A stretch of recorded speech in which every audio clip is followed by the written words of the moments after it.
Hello everyone. कैसे हो भाइयों? आशा करता हूँ आप अच्छे होंगे। तो आप सभी को पता है कि एसएससी सीजीएल टीयर 1 की आंसर की रात आ चुकी है। पर अभी सर्वर में भी कुछ दिक्कत हो रही है। अभी आंसर की कुछ की खुली है, कुछ की नहीं खुली है। तो भाइयों, मैं रात में ड्यूटी पे बैठा था तो मैंने तो रात ही अपनी आंसर की देख ली थी, 1 बजे के आसपास देखी थी। तो मेरा मेरा भाइयों 18 तारीख की थर्ड शिफ्ट में पेपर था कानपुर, आपको बताया ही था मैंने। और रैंक मित्रा के हिसाब से जो मेरी शिफ्ट बताई जा रही है वो सेकंड हार्ड शिफ्ट बताई जा रही है। 102 उसका एवरेज स्कोर है। तो चलो भाइयों, देखते हैं आंसर की। तो भाइयों, ये 144.5 नंबर आए हैं ना। तो इसमें जो रैंक दिखा रहा है, न्यू रैंक दिखा रहा है, ये 1,73,000 बच्चों में से 1810 रैंक दिखा रहा है, यानी कि 98.19 परसेंटाइल। कैटेगरी रैंक दिखा रहा है ये 40,000 बच्चों में से ये 709 है ना। और उसमें इसमें फिर भाइयों क्या क्या मैं, एक क्वेश्चन ये गलत था रीजनिंग का। ये देखो, ये क्वेश्चन गलत था, तो इसका तो बोनस मिलना ही है, ठीक है। ये मैं वहाँ पे ट्राई कर रहा था इसको, 1-2 मिनट मैंने लगाए इसमें, मैंने इंग्लिश में भी करा, हिंदी में करा। ये हो ही नहीं रहा क्योंकि गलत है क्वेश्चन। जैसे ये बोल रहा है कि कोई भी चित्रकार एथलीट नहीं है।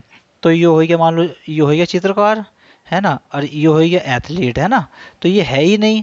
ठीक है चलो, कुछ कलाकार एथलीट हैं, कुछ कलाकार, ये तो चित्रकार थे, है ना, ये कलाकार है ना, ये मान लो ये कलाकार जो है ना, कुछ कलाकार एथलीट हैं। ठीक है चलो, ये हो गया। अब ये वाला जो बोल रहा है ये गलत है। सभी कलाकार चित्रकार हैं, है ना। तो भाई ये सारे कलाकार, ये वाले कलाकार ये चित्रकार कैसे हो जाएंगे? ये वाला जो पोर्शन ये तो बिल्कुल भी मैच करेगा नहीं ना इसमें, क्योंकि एथलीट तो है ही नहीं ये एथलीट और चित्रकार। तो इसका तो बोनस मिलेगा। तो इसे आप सभी, ये मेरे उसमें तो 12 नंबर का क्वेश्चन है। तो इसे सबको चैलेंज करना चाहिए कि इसका तो मार्क्स मिलेगा।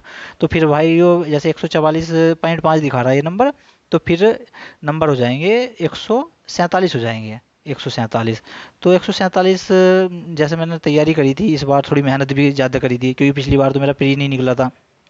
क्योंकि मेरी तबीयत थोड़ी ख़राब चल रही थी उस टाइम, मुझे चक्कर आते थे, ड्यूटी पे भी चक्कर आते थे। तो मैं देख आया था, तो वहाँ पे भी एग्जाम हॉल में मुझे चक्कर ही आ रहे थे।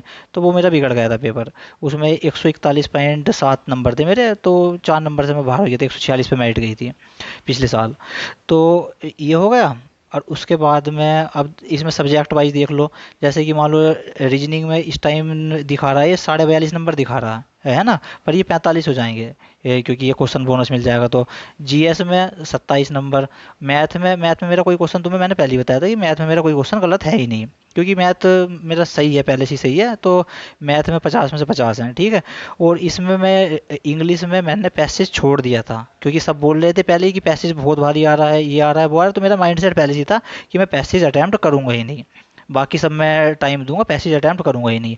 तो पैसेज तो मैंने किया ही नहीं था। मैंने 20 क्वेश्चन करे थे, और इसमें से 6 क्वेश्चन ये गलत हो गए थे। उसमें से एक डायरेक्ट इनडायरेक्ट भी गलत है, पता नहीं कैसे कैसे गलत हो गए। बाकी इसमें थोड़े कम नंबर रह गए, 25 नंबर।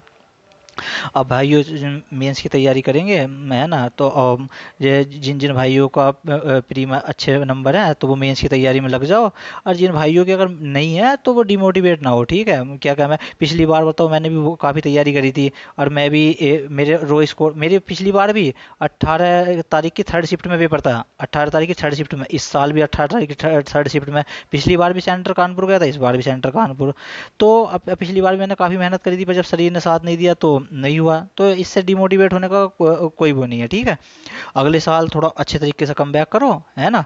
और अपने अच्छे तरीके से प्रैक्टिस करते रहो, ठीक है। यो नहीं है कि एडिक्यूटी आ गई तो टीसीएस के सवाल नहीं करने, मतलब सवाल कहीं से भी प्रैक्टिस करो, प्रीवियस ईयर ही लगाओ, ठीक है। वो कंसेप्ट तो सारे वही हैं, है ना। अब मान लो मैंने कुछ पढ़ा थोड़ी है, मैंने तो 2018 में ही एक बार मैथ करा था, उसके बाद तो मैं बस टेस्ट ही टेस्ट लगाता रहूँ, तो उससे मेरी प्रैक्टिस होती रहती है ना। तो तो ठीक है भाइयों, अभी एनटीपीसी की भी आंसर किया ही है यार। एनटीपीसी में मेरा थोड़ा सा जीएस थोड़ा ख़राब हो गया था, तो उसमें मेरे नंबर 77.77 रह गए। 77.77 मुंबई से मैंने भरा था। तो उसमें क्योंकि मैं ज़्यादा अटैम्प्ट कराया, मैं 119 अटैम्प्ट कराया, 120 में से ना 119 अटैम्प्ट कराया। तो उसमें मेरे शायद 31 वो हो गए, रोंग हो गए। तो उसमें 77.77 है। तो उसका भी मैं अभी आपको दिखा दूंगा, ठीक है। तो भाई डिमोटिवेट बिल्कुल ना होना, जिनका जिनका पेपर सही नहीं हुआ, अपनी नेक्स्ट ईयर के लिए अच्छे तरीके से लग जाओ, ठीक है। तो भाइयों, मार्क्स तो आपने देख ही लिए, पर यार ऐसा है कि एक सीजीएल के भरोसे तो नहीं रह सकते, ठीक है। मेंस की तैयारी करेंगे, जी जान लगा कर तैयारी करेंगे, पर साथ साथ में मैं यार यूपीएसआई की तैयारी भी करूंगा, क्योंकि इस साल कोई ना कोई जॉब जरूर लेनी है ठीक ठाक सी 4200 ग्रेड की। तो साथ में दरोगा को भी टाइम देंगे और सीजीएल को भी टाइम देंगे, तो थोड़ा सा डिस्टरबेंस तो क्रिएट होगा, क्योंकि दोनों अपने आप में टाइम टाइम मांगते हैं, उधर भी कंपटीशन तकड़ा इधर भी है। पर कोई नहीं, थोड़ा सा टाइम उधर भी निकाल लेंगे और इधर थोड़ा ज़्यादा देंगे, थोड़ा वो टाइम उधर भी निकाल लेंगे, ठीक है।